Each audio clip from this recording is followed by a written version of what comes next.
राजा शुद्धोधन ने सिद्धार्थ को भोग विलास में रत करने के लिए अपने कुल गुरु के माध्यम से भोग विलास में प्रशिक्षित 16 स्त्रियों की व्यवस्था की और उन स्त्रियों ने राजकुमार को हर प्रकार से मोहित करने की कोशिश की। राजकुमार की स्थिति ऐसी कर दी जैसे हिमालय के जंगल में विचरते हुए हथिनी समूह से घिरे हुए हस्तिराज की होती है।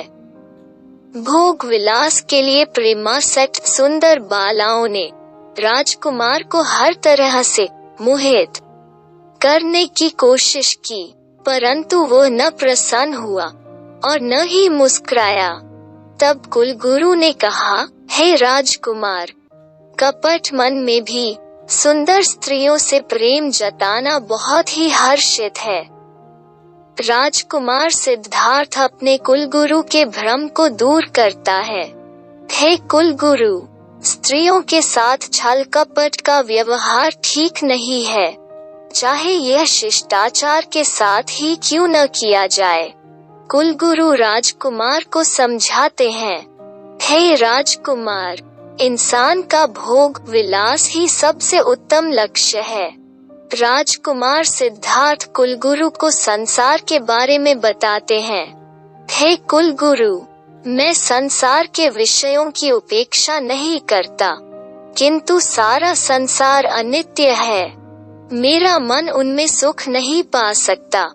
कुलगुरु कहते हैं, हे राजकुमार, प्रशंसनीय काम भोगों के सेवन में तो दोष ही क्या है।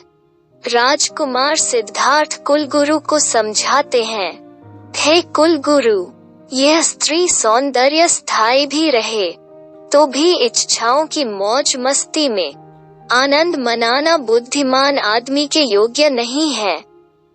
कुलगुरु राजकुमार को भोग विलास के लाभ बताते हैं। हे राजकुमार, भोग विलास संकोच को दूर करने और स्वयं के आनंद के लिए भी लाभदायक है। राजकुमार सिद्धार्थ कुलगुरु को भोग विलास के बारे में बताते हैं। हे कुलगुरु, जहाँ चित्त वासना के अधीन है, जहाँ मिथ्या तत्व में विश्वास है, जहाँ असीम मोह है और जहाँ विषयों की सदोषता का यथार्थ दर्शन नहीं है, तो ऐसी वंचना में भी क्या रखा है।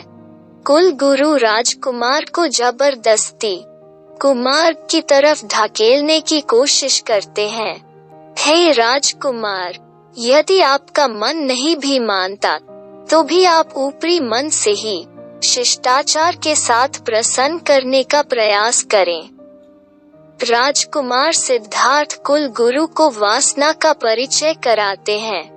हे कुलगुरु, यदि मनुष्य के मन और स्वभाव में एक रूपता नहीं है और वासना के शिकार प्राणी परस्पर एक दूसरे को धोखा देते हैं, तो ऐसे अनुवर्तन पर धिक्कार है। कुलगुरु राजकुमार को भोग विलास के कुमार्ग की ओर धकेलने की पुरजोर कोशिश करते हैं। हे राजकुमार, स्त्री के प्रति आदर पूर्वक व्यवहार करने और उसकी इच्छानुसार कार्य करने से स्त्रियों का दिल जीता जा सकता है। राजकुमार सिद्धार्थ कुलगुरु के पाखंड की धज्जियां उड़ा देता है। हे कुलगुरु, जहाँ यथार्थता नहीं है, वहाँ स्त्रियों की इच्छा के अनुसार कार्य करने से मुझे खुशी नहीं होती। कुलगुरु राजकुमार को पुनः भोग विलास की ओर ढकेलने की कोशिश करते हैं। हे राजकुमार, तरुण अवस्था में शक्ति और सौंदर्य से संपन्न होते हुए भी आप काम भोगों की उपेक्षा कर रहे हैं। राजकुमार सिद्धार्थ कुलगुरु को नश्वर जीवन के बारे में बताते हैं।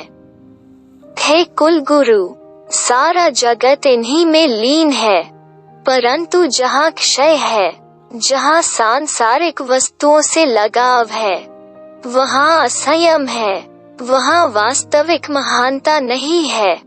कुलगुरु राजकुमार सिद्धार्थ को पुरानी परंपराओं के संबंध में बताते हैं। हे राजकुमार, प्राचीन काल में महान देवताओं ने, महान ऋषियों ने और महान राजाओं तक ने काम भोगों का सेवन किया है।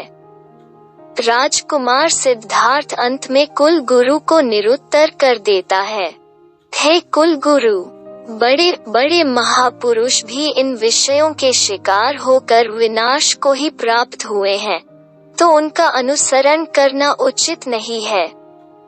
इस प्रकार राजकुमार सिद्धार्थ ने अपने दृढ़ संकल्प से कुलगुरु को निरुत्तर कर दिया, वासना के कृत्य को अस्वीकार कर दिया।